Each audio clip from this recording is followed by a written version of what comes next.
Sup peeps, my name's Ian.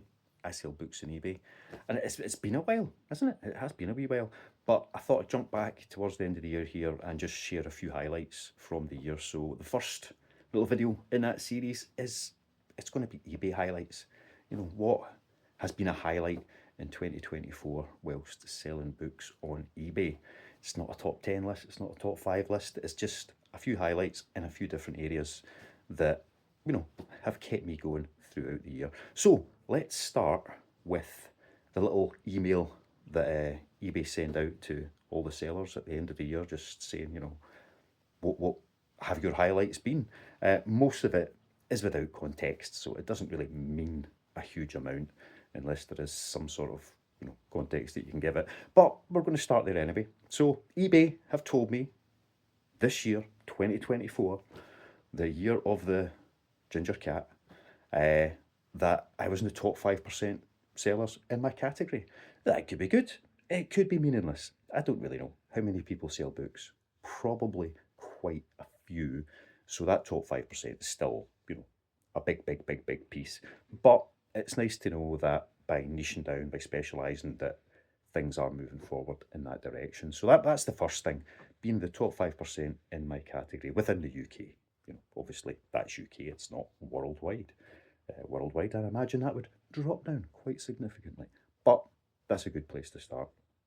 The other thing shared in that email is in the past year, just shy of 10 million impressions. So that's just under 10 million times that eBay has presented the opportunity of looking at one of my items to potential customers. So that's a big number. Again, context wise, I don't know how that compares to anybody else, but it sounds like a nice big number, so I'm going to celebrate it regardless. Plus, it also gives me something to, you know, look at moving forward into next year. So 10 million over a year, that's a bit less than a million a month. So it gives me an idea of what I want to be focusing on if I wanted to replicate what I've done in the past year in the coming year. Hope that makes sense. Next little thing on that email was my busiest day of the year, which was the 28th of July. 204 books sold on that day. Well, actually, that's a fib. 204 sales of individual items on that day.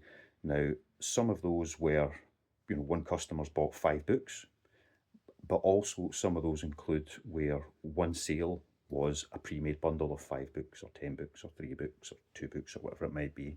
I had a quick look and it looked like it was maybe 340 books thereabouts that sold on that one day. So that's nice. That's always good to know. A nice profitable day with lots of stock moving at the same time. If you could do that every day of the year, it'd be great. It'd be very busy, but it would be great. And that kind of takes us on to the next one, which I think might have been in that email, but I'd already looked it up otherwise. And that's my best single sale of the year, which was a copy of, I've actually got another one here, coincidentally. Yeah, let's just swiggle this by. Brandon Sanderson, The Way of Kings. Much earlier in the year, I had the first edition, first print copy of this that sold for £243. Don't know why, but it did. This is not a first edition. It is a third print, first edition, third print UK edition of Brandon Sanderson. And this isn't for sale at the moment. I decided to give the Sanderson another try. I wasn't mad keen. I read the first Mistborn book. It was all right. It was all right. It felt a bit like it was written by a bot, to be honest.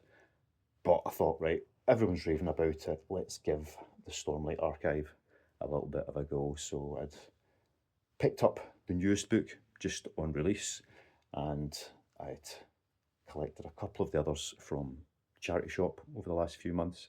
So I went out and bought the last 2 for a few quid each, second hand, off of probably Amazon, may have been eBay. It was weeks ago, I don't remember. But I've got that series to read. But a copy of that, first print, first edition, went for £243 earlier in the year. So that was my biggest single sale of the year, which is always nice, isn't it? Yeah, it's always nice to get some big money coming back in. Other highlights for the year. Now, there's been a few different things have happened throughout the year, but one of the big highlights was being shortlisted for the eBay Newcomers Award prize thing back in the summer, which probably contributed quite significantly to that big sales day that I had in July. So it was great to make the kind of top 6 shortlist for that. It certainly helped the business. You know, it definitely generated more interest in my eBay store, certainly generated a few extra sales over a few weeks period, and hopefully that momentum did continue beyond that. Although sales have, dropped back down to normal since that all came to an end. So I obviously didn't win, didn't expect to win. It was just really good to be involved in that part of eBay over the summer. And anyone who applied this year and maybe didn't make it to a shortlist, or thought about applying or didn't, or haven't even thought about it and didn't even know what I'm talking about, this year coming up, if you're selling on eBay, give it a go. The very worst that can happen is you get a rejection. If you make it to the shortlist, it definitely helps your business. So yeah, give it a shot if it comes up. Certainly, it was great to get there for myself, especially when you look at some of the competition out there, new sellers, etc. There's some absolutely amazing things going on. So to be included in that was fantastic. The next highlight of selling books on eBay was understanding what I wanted my business to be going forward. Now this has been a biggie for all of this year, and even a wee bit towards the end of last year, as things as the business was beginning to settle into a business. I've been back and forth a few times. I've tried a few different things to see exactly where this can go with a proportionate amount of effort. So over the course of the year, I have worked out that for the first 2 to 3 hours of effort every day, so that's picking and packing, sourcing, listing, that is worth about £90 profit to the business every day, which is not a huge amount of money, but if it's just you running the business yourself, that's not a bad place to start. So that first 2 or 3 hours is worth about 90 quid coming into the business in profit. The next 30 to 50 pounds, when I can put more of an effort in, takes me another 5 hours. That's the kind of proportions we're looking at. So I had to decide, do I want to scale up to that, making it, like an 8-hour day job to make an extra 30, 40, 50 quid a day, or am I satisfied with the 2 to 3 hours a day, bringing in about 80 to 100 pounds every day in profit?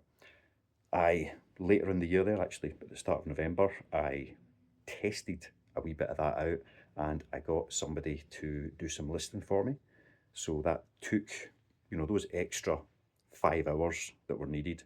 A lot of that is listing and organising lower value stock, essentially. So I had somebody do that for me for a couple of weeks just to see how that would work, because most of that extra money would go to pay them, but it would still be a wee bit extra profit coming into the business for no extra effort really from myself. But it didn't feel right. It wasn't working out. eBay, for some reason, did not like all these new listings going up. I don't know if it's because they were going from a different IP address, because I was dropping stuff off with somebody so that they could do the listing and then picking it up, taking it to storage. Something wasn't right, so I ended up taking down about half of my listings because sales were just going like that for a few days once that process had settled into place. So I've decided I am not going down that route. It's become overly complicated, so it was still actually taking me quite a significant amount of extra time every day, even with picking up and dropping off stuff to get listed, extra time organising storage, all of these things were adding up, but it wasn't really worth the effort of doing that little bit extra. So I've taken off all of those low value books, I've pulled it all the way back, and have also realised quite some time ago, but I kept testing it and pushing it, that eBay will give you so many customers a day. So if you've got a limited number of sales that you're going to make, which by limited, anywhere between 10 and 30 sales, it's very, very difficult to push it beyond that in this particular niche, I find.